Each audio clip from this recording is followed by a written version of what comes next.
வணக்கம் உறவுகளே. இன்றைக்கு ஞாயிற்றுக்கிழமை 2025 ஆண்டு 11ஆம் மாதம் 30ஆம் தேதி. இன்றைய நாட்டு நிலைமைகள் சற்று தணிந்திருக்கிறது. ஒவ்வொரு பக்கமாகவும் வானிலை அறிக்கைகள் இப்பவும் சிவப்பெச்சரிக்கையுடன் தான் இருக்கின்றது. இது காலை 11 மணி 11:30 வரைக்குமான காலநிலைகள் ஆபத்தான நிலையில் தான் இப்பொழுதும் இருக்கிறது. ஆனால் கொழும்பு பக்கம் கொஞ்சம் குறைந்திருக்கிறதாக தெரிவிக்கப்படுகிறது. ஆகையினால் மற்ற மக்கள் கொஞ்சம் எச்சரிக்கையாகத்தான் இருக்க வேண்டும். இன்று அளவில் ஓரளவு எங்களுக்கு குறைந்த வானிலை காலங்கள் குறைந்து போகும் என்றதில் ஒரு நம்பிக்கை இருக்கிறது. ஆகையினால் அந்த வகையிலே நாங்கள் கவனமாக இருப்பது என்றைக்கும் நன்றாக இருக்கும். இலங்கையை பொறுத்தவரையிலே பாரிய அழிவுகளை சந்தித்திருக்கிறது எங்களுடைய நாடு. இந்த நாட்டிலே மண் சரிவினால் தான் கூடுதலான மக்கள் இறந்திருக்கிறார்கள், பாதிக்கப்பட்டிருக்கிறார்கள் என்று சொல்லணும். இதுவரைக்கும் 159 பேர் பலியாகியிருப்பதாக செய்திகள் தெரிவிக்கிறது. காணாமல் போயிருப்பவர்கள் 203 பேர் காணாமல் போயிருக்கிறது என்று சொல்லப்படுகிறது. இதில் எல்லாம் மண் சரிவில் தான் கூடுதலாக அவர்கள் மீட்பு பணிகள் இறங்குகின்ற போதும் மீட்பு பணிகள் செய்ய முடியாமல் கஷ்டப்படுவதாகவும். ஏன்னு சொன்னால் மண் சரிவு தெரியும் தானே, மண் சரிவு திடீரென்று வரும், திடீரென்று சரியும். அப்போ அவர்த்து நாங்கள் போய் கேட்க திடீரென்று சரிஞ்சால் மீட்பு பணியினருக்கும் பிரச்சனையாகும். அப்போ அவர்களையும் காப்பாற்றலாது இவர்களையும் காப்பாற்றலாத ஒரு நிலைமை ஏற்படுவதற்காக அந்த மீட்பு பணி இப்போ இந்தியாவிலிருந்து கூட மீட்பு பணி வந்திருக்கு, எங்களுக்கு தெரியும் தானே, உங்களுக்கு அரைஞ்சிருப்பியல். அப்போ அதை கூட போய் அதை மீட்பு பணியை செய்ய முடியாத ஒரு நிலையிலே இருக்கிறதால மிகவும் பயங்கரமான ஒரு சூழல் உருவாகி இருக்குது என்று சொன்னால் அந்த காணா போனவர்களை தேடுகிற படலம் செய்ய முடியாமல் இருக்கிறது. இலங்கை முழுக்க 10 லட்சம் பேருக்கு மேலே பாதிக்கப்பட்டிருக்கிறதாக தெரிவிக்கப்படுகிறது. உண்மையில் ஒரு துயரமான சம்பவம் கண்ட நாட்டுக்கு மக்களை என்ன செய்வது, மக்கள் அங்கங்கே எல்லாம் பிரச்சனையில் தான் இருந்து கொண்டிருக்கிறார்கள். 206 வீதிகள் உடைக்கப்பட்டிருக்கிறது. இலங்கை முழுவதும் 206 வீதிகள் உடைக்கப்பட்டு 10 பாலங்கள் உடைத்தெறியப்பட்டிருக்கிறது. இந்த வெள்ளத்தினால் அந்தளத்துக்கு அழிவை சந்தித்திருக்கிறது என்று தான் சொல்ல வேண்டும். கூடுதலாக நுவரலியா கேந்தபோல வெள்ளிமடை என்ற பிரதேசங்களில் தான் கூடுதலான மண் சரிவுகள் ஏற்பட்டிருக்கிறது என்று சொல்லப்படுகிறது. அங்கே பாதிப்புகள் நிறைய நடைபெற்றிருக்கிறது. குருநாகல் போன்ற மாவட்டங்கள் எல்லாம் பாதிக்கப்பட்டிருக்கிறது. எல்லோரும் அவதானமாக இருக்க வேண்டும், அவதானமாகத்தான் இருக்க வேண்டும். பெரிய மீட்பு பணிகள் நடைபெற்றுகின்றது. இந்தியாவிலே எங்களுடைய பன்னி பகுதி முல்லைத்தீவு மாவட்டத்தை எடுத்துக்கொண்டால் முல்லைத்தீவு மாவட்டத்துக்கு தற்போது செய்தி மின்சாரம் கிடைக்கப்பெற்றிருப்பதாகவும் சில இடங்களில் நகரங்கள் போன்ற இடங்களில் மின்சாரங்கள் வழங்கப்பட்டிருப்பதாக தெரிவிக்கப்படுகிறது. ஆனால் சில குறிப்பிட்ட இடங்களில் மரங்கள் விழுந்து முறிந்ததால் சில இடங்கள் தடை செய்யப்பட்டிருக்கிறதாக தெரிவிக்கப்படுகிறது. மின்சாரம் நிலை ஒரு அளவு என்று காலையிலிருந்து சீராகும் என்று எதிர்பார்க்கப்படுகிறது. முல்லைத்தீவு மாவட்டத்திலும் பாரிய பாதிப்புகள் ஏற்பட்டிருக்கிறது. முல்லைத்தீவு கொக்குழாய் வீதி முற்றாக பாதிக்கப்பட்டிருக்கிறது. அங்கே நாயாறு என்று சொல்கிற ஒரு இடம் கிடக்கு. முல்லைத்தீவு அப்படியே போனால் சிலாவத்தை அளம்பில் செம்மலை நாயாறுன்னு சொல்கிறோம். நாயாத்து பாலம் ஒன்று உடைக்கப்பட்டிருக்கு. உடைச்சி போகம் அது அந்த நினைக்கிற அந்த தண்ணி முழுப்பு குளங்களெல்லாம் திறந்து விடுகின்ற போது அந்த பின்பக்கத்தால் தண்ணி போகமாக வரும். பின்னுக்கு ஆறு இருக்குது. ஆற்றாலாம் தண்ணி வந்து நாயாறை குறுக்கெடுத்துத்தான் நாயாற்று வீதியை குறுக்கால பாலத்துக்குள்ளால் போய்த்தான் அந்த தண்ணி கடலுக்கு போய் சேரும். அப்போ அந்த வேகத்தில் பாலத்தை புரட்டி போட்டுக்கொண்டு கடலுக்கு போயிருக்கு தண்ணி. அந்த வேகம் செம்மலையெல்லாம் பாதிக்கப்பட்டிருக்கு. செம்மலை பகுதியில் செம்மலை பகுதி மேலே பிரதான வீதி இடங்களெல்லாம் பாதிக்கப்பட்டு உள்ளே இறங்கி இருக்கிற தண்ணி. செம்மலையில் இருக்கிற ஒரு குளமில் அந்த குளத்துக்குள் தண்ணி எதுவித தண்ணியும் இல்லாமல் வட்டித்து அந்த குளத்தினுடைய கட்டு முழுவதுமாக உடைக்கப்பட்டு கடலுக்கு போயிருக்கு தண்ணி. அந்த கிராமம் அப்படியே பாதிக்கப்பட்டிருக்கிறது. செம்மலை அந்த வீதியிலே உள்ள அந்த குளம் ஒன்று பெரிய குளமாக இருந்தது. அந்த குளத்தை நம்பி விவசாயம் செய்பவர்களும் இருந்தவர்கள். ஆனால் அந்த குளத்து கட்டு பான் பாய்ந்து கொண்டிருந்த கட்டு திடீரென தண்ணீர் குள தண்ணிகள் எல்லாம் பின்னால் வந்து அதால் மேவி இந்த குளத்துக்குள்ள இறங்கி குளத்தை கட்டை உடைத்து கொண்டு கடலுக்குள் இறங்கி இருக்கிறது. அப்போ அந்த அவ்வளவும் அழிக்கப்பட்டிருக்கிறது. வீதிகள் பார்க்க முடியாத இருக்கிறது.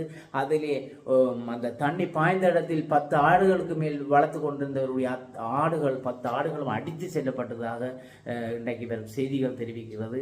அந்த பாலம் உடைக்கப்பட்டதால் இப்போ குக்குளாய் செம்மலை முல்லைத்தீவுக்கான பயணங்கள் துண்டிக்கப்பட்டிருக்கிறது. இருந்த போதும் அத்தியாவசியக்காரர்கள் நோயாளர்களை அதிலிருந்து இயந்திர படகுகள் மூலம் ஏற்றி செல்வதாக தகவல் அறியப்பட்டது. இப்போ காலவேல் தொலைபேசியில் நான் பேசுகிறேன்ற போது அவர்கள் அந்த நான் நினைக்கிறேன் முல்லைத்தீவிலிருந்து 8ஆம் கட்டை 9ஆம் கட்டை என்று சொல்வார்கள். அந்த 9ஆம் கட்டையிலிருந்து செம்மலையில் தாண்டி 9ஆம் கட்டையிலிருந்து அங்கால் நாயாற்று பாலம் கடக்கும் வரைக்கும் நீர் மூழ்கி இருப்பதாகவும் அந்த நீரிலூடாக அத்தியாவசிய நோயாளர்கள் அப்படியாளர்கள் இயந்திர படகில் கொண்டு போய் அங்கால விடப்படுவதாகவும் தெரிவித்தார்கள். ஒரு நபருடன் பேசுகின்ற போது நான் இப்போது அறியக்கூடியதாக இருந்தது. ஆகையினால் அந்த அங்காலே புளியமுனை பகுதிகள் உலத்துவழி பகுதிகள் என்று முழுக்க காடு தண்ணீர் காடாக இருப்பதாக தெரிவிக்கிறார்கள். அந்த பாலம் வடக்கையும் நான் நினைக்கிறேன் அந்த கொக்கு தொடுவாயை தாண்டினால் அங்காலே கிழக்கு மாகாணம், அந்த கிழக்கு மாகாணத்தில் இருந்து வரக்கூடிய பாதைகளும் அங்கே பூட்டப்பட்டால் அந்த கொக்கு தொடுவாய் தனிமைப்படுத்தப்பட்டுவிடும். ஆகையினால் இந்த பாலம் ஒரு முக்கியமான பாலமாக இருந்திருக்கு. அதையும் அது உடைத்தெறியப்பட்டிருக்குது. இஞ்சால முல்லைத்தீவு பகுதி முல்லைத்தீவு ஒட்டு சுட்டான் வீதியிலே முல்லைத்தீவிலிருந்து ஒட்டு சுட்டான் தாண்டி மாங்குளம் வருகிற வீதியிலே 9ஆம் கட்டை என்ற ஒரு பகுதி, அது காட்டாற்று தண்ணிகள் வந்து அந்த வீதியை மூடி நேற்று முழுக்க போக்குவரத்துகள் துண்டிக்கப்பட்டிருந்தது. இன்று ஓரளவு நிலைமை சீராகி இருக்கிறது என்று சொல்லப்படுகிறது. இஞ்சால் முல்லைத்தீவு பரந்தன் வீதிகளும் ஓரளவு தண்ணி பாய்ச்சல் கூடுதலால் கடல் அமைதியானபடியினால் தண்ணீர் வடிந்தோடுகிற வேகம் கூடுதலாக இருக்கிறது. முல்லைத்தீவும் அவ்வளவு தண்ணியும் வடிந்து ஓடினதுக்கு காரணம் அங்கே முல்லைத்தீவு கடல் அமைதியாக இருந்தபடியினால் காற்றுக்கள் கொஞ்சம் குறைகின்ற வேளை அவ்வளவு தண்ணியை இழுத்து உள்ள தண்ணியையும் கொண்டு போய்விட்டது. விவசாயத்துக்கு இருந்த தண்ணிகள் குன்றும் குழிக்குள்ளேயும் தான் இப்போ தண்ணி நிற்பதாகவும் குளம் அப்படியே வடித்து துளைத்து அப்படியே துடைத்து கொண்டு போய்விட்டதாகவும் சொல்லப்படுது. அப்போ ஒவ்வொரு முல்லைத்தீவு மாவட்டமும் பாரிய சந்திப்பை கண்டிருக்கிறது, ஆபத்தின் சந்திப்பை கண்டிருக்கிறது, மிகவும் அழிவடைந்திருக்கிறது. இந்தியாவில் மன்னார் மாவட்டமும் அந்த 6 பாலியாறு என்று சொல்வார்கள். அந்த அந்த அந்த குளம் ஒன்று இருந்தது என்று சொல்லப்பட்டது. அந்த குளம் உடைக்கும் தருவாய் இருப்பதாக நேற்று சொல்லப்பட்டது. இன்றைக்கு ஓரளவு இன்றைக்கு காலையில் வெயில் எரிப்பதாக இப்பொழுது ஒருவருடன் பேசுகின்ற போது அங்கே இன்றைக்கு காலை வெயில் எரிப்பதாக தெரிவித்திருந்தார். ஒரு சந்தோஷமாக இருந்தது. ஓரளவு அந்த குளம் உடைக்கிறதுக்கான கட்டத்தை தாண்டிவிட்டது, பிரச்சனை இல்லாமல் இருக்கும் என்று சொல்லப்படுகிறது. அங்கே அந்த ஒரு கிராமத்தின் 310 பேர் தனிமைப்படுத்தப்பட்டிருக்கிறார்கள். அவர்கள் அங்காலம் வரலாது இங்காலம் வரலாமல் இருக்கிறார்கள். மரங்களில் மேலேறி இருந்தும் கூரைகள் மேலேறி இருக்கிறார்கள் என்று சொல்லப்பட்டது.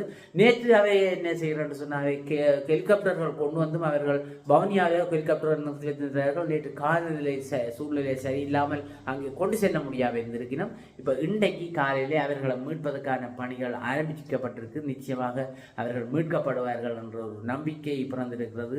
அங்கே தொலைபேசி மூலம் பேசுகின்ற போது இப்போ ஓரளவு மன்னர் விழித்திருக்கிறதாகவும் சூரியனை கண்டிருப்பதாகவும் தெரிவிக்கிறார்கள். அந்த வகையிலே கொஞ்சம் சந்தோஷப்பட வேண்டிய விடயம். மற்றும்படி நாங்கள் பயமில்லாமல் பயந்து கொண்டிருப்பதை விட நாங்கள் மற்றவர்களை விரட்டுவதென்று இல்லை. ஒவ்வொரு காலநிலையையும் சொல்லுகின்ற போது மற்றவர்களை எச்சரிக்கையாக இருக்கவும் அவதானமாக இருக்க வேண்டும் என்பதற்காகத்தான் செய்திகள் சொல்லப்படுவது. ஆகையினால் மக்கள் எங்களுக்கு இனி ஒன்றும் இல்லை என்று இருந்து விடாமல் அவதானமாக இன்றும் மாலை வரையாவது அவதானமாக இருக்க வேண்டும்.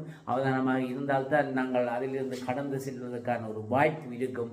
உண்மையில் இலங்கை ஒரு பாரிய அழிவைத்தான் மொத்தத்தில் சந்தித்திருக்கிறது. அதில் எதுவித மாற்றமில்லை. ஒட்டுமொத்தமாக பார்க்கின்ற போது யாழ் மாவட்டத்தில் அழிவுகள் குறைவென்றுதான் சொல்ல வேண்டும். அழிவு இல்லை என்று இல்லை, அழிந்திருக்கிறது என்றாலும் மற்ற மாவட்ட வடக்கிலே வவுனியா, முல்லைத்தீவு, மன்னார், யாழ்ப்பாணம், கிளிநொச்சி என்ற மட்டத்தில் யாழ்ப்பாணம் குறைந்த பாதிப்பைத்தான் கண்டிருக்கிறது. மன்னாரும் பாரிய பாதிப்பை ஏற்படுத்தியிருக்கிறது. கிளிநொச்சி விவசாய நிலங்கள் முற்றாக பாதிக்கப்பட்டிருக்கிறது. இரணைமடை குளம் திறந்தால் எங்களுக்கு தெரியும் எப்படி என்றது கடல் போல இருக்கும். அதை திறந்து விட்டால் பல கிராமங்கள் அதால் மூழ்கும். அந்த கிராம மக்கள் எல்லாரும் வெளியிடங்களில் தங்க வைக்கப்பட்டிருக்கிறார்கள். படகுகள் மூலம் இராணுவம் மூலம் அவர்கள் காப்பாற்றப்பட்டிருக்கிறார்கள். அப்படியான நிலைமைகள் வந்திருக்கு. சரியான சீரான செய்திகளை இன்னும் பெற முடியவில்லை. நாளை மட்டில்தான் எங்கள்ட அந்த செய்திகள் எல்லாம் பெரும். ஆகையினால கவனமாயிரும் கொண்டு தான் சொல்லணும்.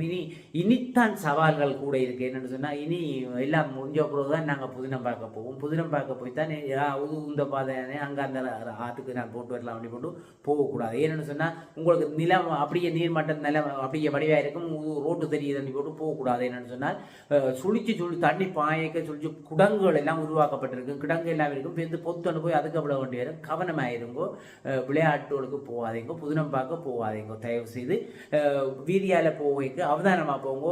குழிகள் இருக்குது. திடீரென்று அந்த இடத்துல போகக்கூடாது. ஆழம் அறையணும். ஆழத்தை பார்த்து கவனமாக இருக்கணும். அதையும் பார்க்க புதினம் பார்க்க போகாம விட்டு எல்லா நிலைமையும் ஒரு சீருக்கு வரும் வரையும் கொஞ்சம் அமைதியாக பொறுமையாக இருப்பது தான் எங்களுக்கு நல்லதென்று சொல்ல முடியும். ஆகையினால் எங்களுடைய இலங்கை நாடு, எங்களுடைய இலங்கை வாழ் மக்கள் காப்பாற்றப்பட வேண்டும். அவர்களுக்கு மீண்டும் இந்த வாழ்வு மீண்டெழ வேண்டும் என்று நாங்களும் இறைவனை வேண்டிக் கொண்டு விடைபெறுகிறேன். நன்றி.